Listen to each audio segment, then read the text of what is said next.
Let's get down to it. Is Mitch McConnell stepping down good for marijuana reform? It depends on who replaces him.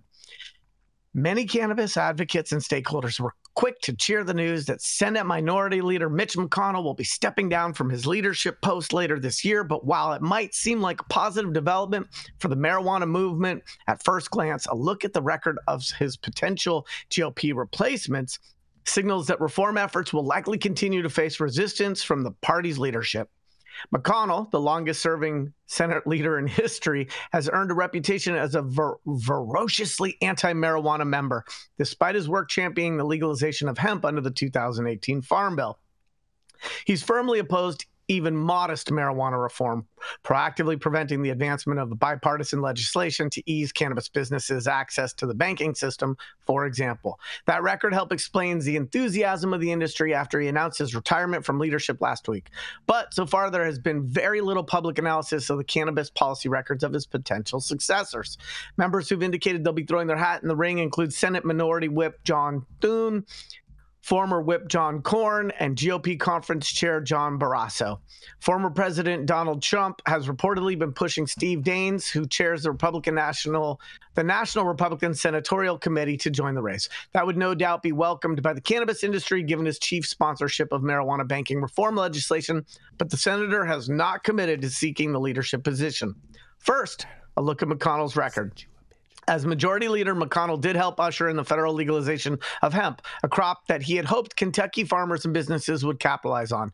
But he's been clear that he's no fan of marijuana, which he calls hemp's illicit cousin, which I choose not to embrace. That's funny. I thought you guys were all about the illicit cousins in Kentucky, but never mind. After Democrats reclaimed control of the Senate, promoting Senator Chuck Schumer to Majority Leader, McConnell took credit for helping to quash efforts to pass the Secure and Fair Enforcement Safe Banking Act through a large-scale defense bill.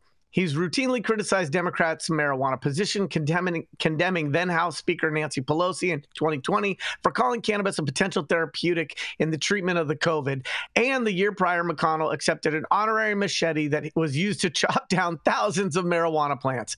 To be sure, the legalization of hemp under McConnell's leadership is a critical piece of his cannabis legacy. But for advocates and stakeholders, it's a record besmirched by an obstinate refusal to go any further, even if that simply meant freeing up industry banking access under legalization that has cleared the House in bipartisan fashion in at least some form of in at least 7 times now, okay? Even so, the GOP leader's potential successors aren't likely allies of the movement either. Senator Minority Whip John Thune, as the Senate moved to advance the marijuana legalization bill of 2021, Thune said that cannabis reform is, quote, something we'll have to grapple with here, unquote. But he's consistently opposed even modest proposals to allow the marijuana industry banking. He called the Democratic-controlled House proposal to include cannabis banking reform in a large-scale coronavirus relief bill crazy stuff in 2020, complaining in a floor speech that the text of the underlying legislation mentions cannabis more times than jobs. Not knowing cannabis and jobs often go hand in hand. In case Democrats didn't realize, Americans aren't suffering from a lack of cannabis right now, Thune said. They're suffering from a lack of employment. He also said that Democrats' push to advance a marijuana legalization bill was a great illustration of the gap in priorities. While Republicans are continuing to negotiate on COVID relief, Democrats are holding votes on Tiger King bill and legalizing cannabis, he said. Let's get serious and do our job for Americans. Back in 2014, Thune said that while he understands that people have strong opinions on both sides of the debate, I do not support legalizing the use of marijuana.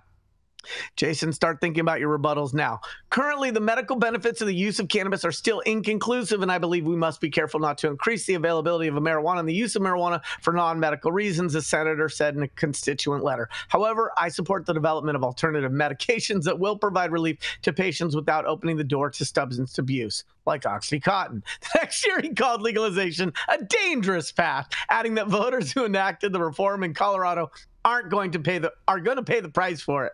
And in 2021, Thune acknowledged that cannabis is in an area that's still evolving and our country's views on it are still evolving, adding that how we deal with it nationally, I think, is still open for question.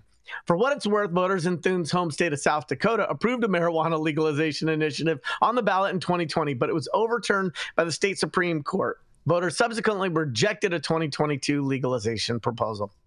Next up for consideration, Senator John Cornyn from Texas. Like Thune, Cornyn has tentatively acknowledged that federal marijuana policy should be evaluated, calling the cash-intensive nature of the cannabis industry a real threat in 2019. However, he said that the Senate should first hold a hearing on the public health consequences of ending cannabis prohibition before advancing legalization to resolve the financial services problem. Cornyn characterized Schumer's plan to advance cannabis banking legislation last year as wishful thinking.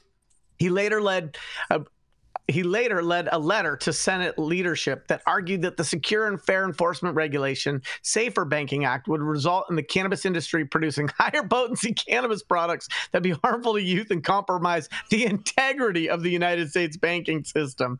Despite having repeatedly talked about the importance of promoting cannabis research, Cornyn objected to advancing a bill to accomplish that on an expedited basis in 2022. He also raised an objection to attaching an intelligence bill to the National Defense Authorization Act in 2022 if it included a Democratic-led provision to prevent security clearance denials over marijuana alone. Cornyn also said in 2019 that claims about the therapeutic potential of marijuana reminded him of decades-old tobacco industry advertisements asserting that the product had medical benefits. And last year, he tweeted a link to an article claiming that many Americans wrongly believe exposure to marijuana smoke is safer than tobacco. From 1999 to 2020, more than 920,000 Americans died from a drug overdose, Cornyn said in a 2021 constituent letter. I am concerned that marijuana legalization will make this epidemic worse.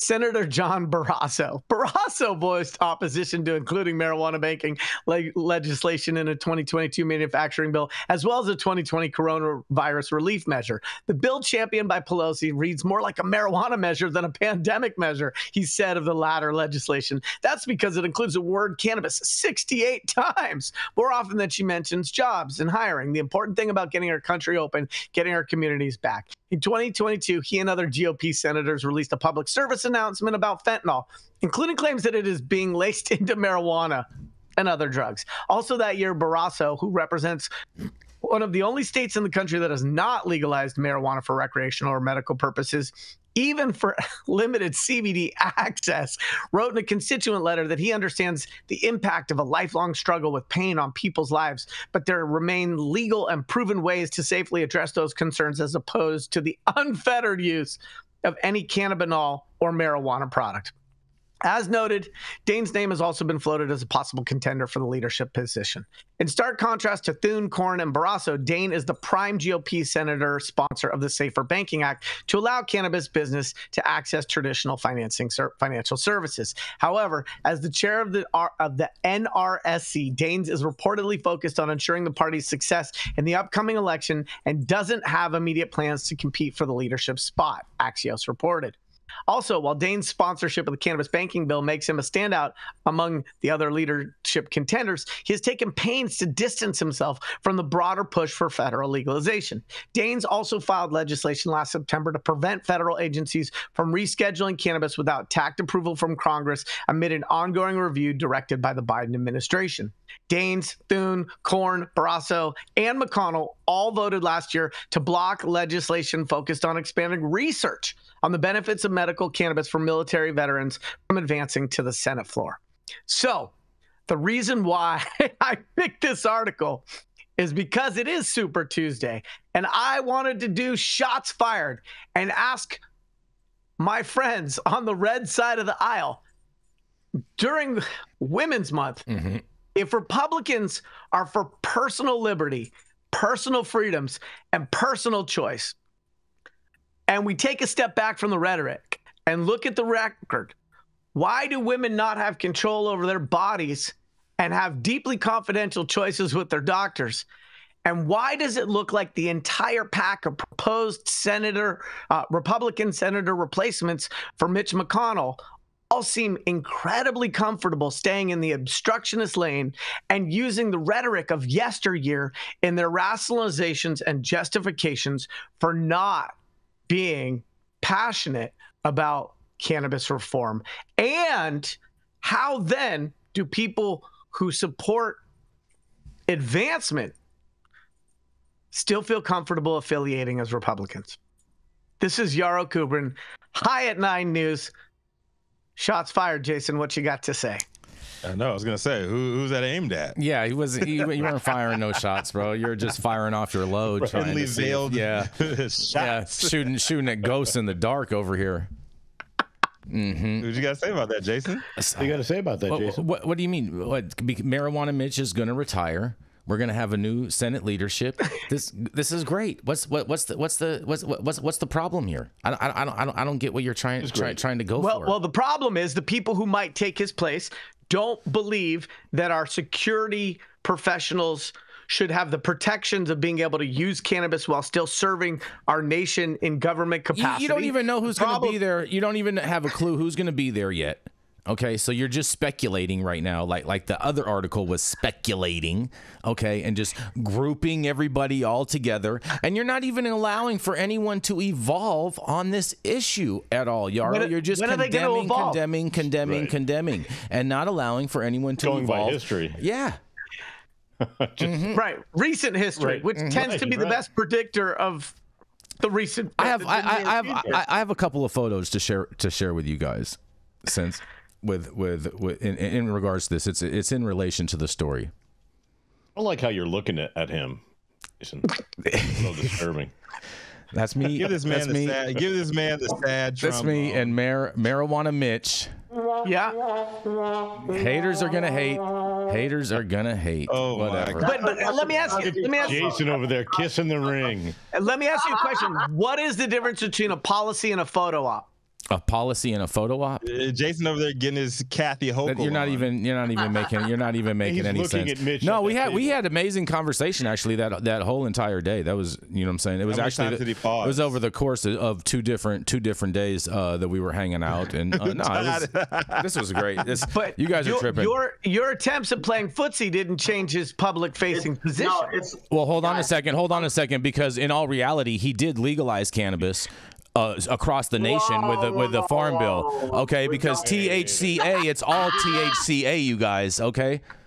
And that's why he will always be known as Marijuana Mitch. No, he won't be. He'll be known as Punk. It's like Punk Satani Phil. When you see Mitch McConnell and Jason Beck, marijuana is still illegal for another 10 years. No, that's how it's stop it. You guys are ridiculous. You guys are ridiculous. No, listen, Republicans are for personal freems, unless you have a womb or a bomb. We're not getting into that whole issue. Republicans are all about no bombs. They're champions of freedom when it aligns their pockets. When it aligns their pockets, they're all for it. Mm-hmm. Rainbows. Exactly. It's all a distraction. Let's get to personal liberty and personal sovereignty again. I'm all about personal liberty, personal freedom, and on that, we're going to go to a commercial, and we're going to be right back.